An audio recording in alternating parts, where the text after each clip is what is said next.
Relasyong Catrice Keralf. Pinarusahan mo na naman ako sa pronunciation nito. Ano ba ito? Keralf. Kierulf. Keralf.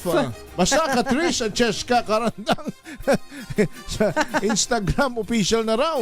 Sino ba re? Joshua Cruzat. Joshua?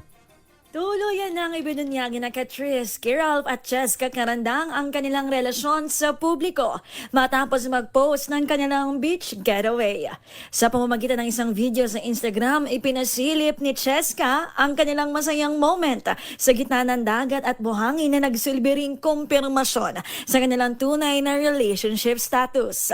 Sa kanyang caption, inilarawan ni Cheska ang kanilang pag-iibigan bilang isang uri ng pag-ibig na hindi na kailangang hanapin dahil kusa umano itong dumarating. Matatanda ang si Catrice ay naging kasintahan noon ng aktres na si Clea Pineda, habang si Cheska naman ay naging engaged dati sa content creator na si Claire Inso. Sa ngayon, umani ng samot-saring pagbati mula sa kanilang mga kaibigan at followers ang dalawa. Ito si Joshua Cruzat, nag-uulat para sa DZRH, una sa Pilipinas, una sa Pilipinas.